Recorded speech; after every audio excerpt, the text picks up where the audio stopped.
नमस्कार, आप देख रहे हैं न्यूज 24। मैं हूं विपनेश माथुर और 11 बजे के बुलेटिन की शुरुआत करते हैं इस वक्त की बड़ी खबर के साथ। आज से राज्यसभा में संविधान पर चर्चा होनी है। निर्मला सीतारमण चर्चा की शुरुआत करेंगी राज्यसभा में। विपक्ष से मल्लिकार्जुन खड़गे चर्चा की शुरुआत करेंगे और गृह मंत्री अमित शाह चर्चा का जवाब देंगे। देखिए, 2 दिन संविधान पर लोकसभा में चर्चा हो चुकी है और प्रधानमंत्री नरेंद्र मोदी ने उसका जवाब दिया।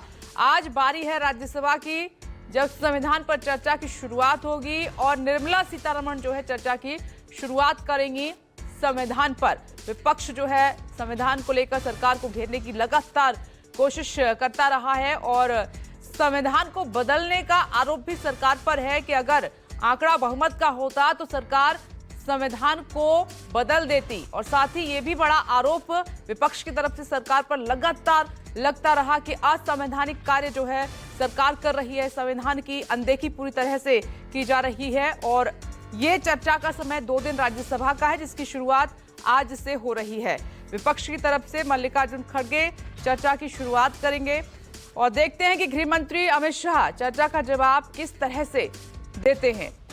आज से राज्यसभा में उच्च सदन में संविधान पर चर्चा की शुरुआत निर्मला सीतारमण करेंगी।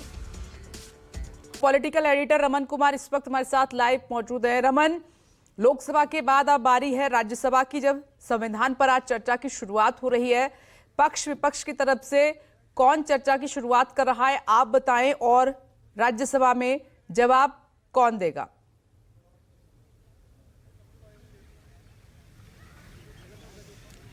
देखिए, जो जानकारी मिल रही है उस जानकारी के मुताबिक प्रधानमंत्री इस चर्चा में भाग नहीं ले रहे हैं। गृहमंत्री अमित शाह इस चर्चा का जवाब देंगे।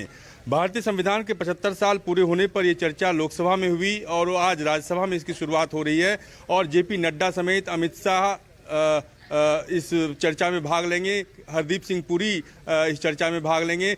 इसके अलावा बीजेपी के कई सांसद इस चर्चा में भाग लेंगे। विपक्ष की तरफ से मल्लिकार्जुन खड़गे बहस की शुरुआत करेंगे। अभिषेक मनु सिंघवी के भी बोलने की उम्मीद की जा रही है और कांग्रेस पार्टी से लेकर तमाम जो समाजवादी पार्टी के नेता रामगोपाल यादव, जिनसे अभी हमने बातचीत की, रामगोपाल यादव भी संविधान पर हुई चर्चा में भाग लेंगे। तो आप कह सकते हैं कि विपक्ष इस बात पर आपत्ति जता सकता है कि प्रधानमंत्री चर्चा में भाग क्यों नहीं ले रहे हैं, प्रधानमंत्री इस चर्चा का जवाब क्यों नहीं दे रहे हैं। जैसा कि लोकसभा में उन्होंने जवाब दिया था, संविधान पर चर्चा का अंत जो है प्रधानमंत्री के द्वारा हुआ था, ऐसा राज्यसभा में क्यों नहीं होगा, इस पर विपक्ष हंगामा कर सकता है। जी बिल्कुल, लोकसभा में जवाब देते हुए प्रधानमंत्री ने 11 संकल्प गिनाए थे। ऐसी उम्मीद राज्यसभा में भी की जा रही थी, लेकिन आप कह रहे हैं कि वो भाग नहीं ले रहे। तो क्या एक सार्थक और हम सकारात्मक चर्चा की उम्मीद करें राज्यसभा में संविधान पर, रमन?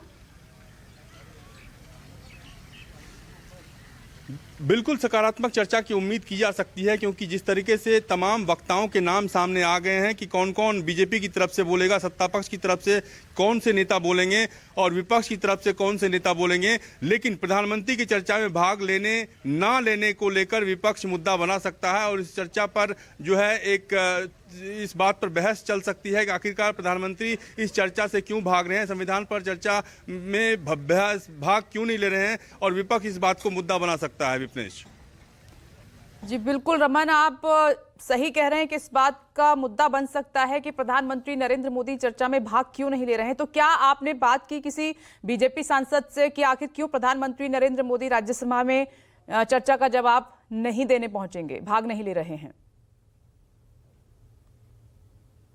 देखिए, फिलहाल बीजेपी के नेताओं का कहना है कि अमित शाह देश के गृह मंत्री हैं और गृह मंत्री के द्वारा चर्चा में भाग लेने की बात जब सामने आ गई है तो प्रधानमंत्री के भाग लेने की संभावना नहीं जताई जा रही है। लेकिन अभी भी कल प्रधानमंत्री के बोलने की बारी थी और अब आज ये जानकारी मिली है कि अमित शाह चर्चा में भाग लेकर विपक्ष को सत्ता पक्ष की तरफ से चर्चा में भाग लेकर अपनी बात रखेंगे। लेकिन अभी तक बीजेपी के नेताओं का ये जवाब नहीं आया है कि आखिरकार प्रधानमंत्री चर्चा में भाग क्यों नहीं ले रहे हैं। ठीक है रमन, आप नजर बनाए रखिएगा, आपका शुक्रिया। देखते हैं कि विपक्ष इस बात पर क्या कहता है कि प्रधानमंत्री नरेंद्र मोदी राज्यसभा में चर्चा में भाग नहीं ले रहे हैं।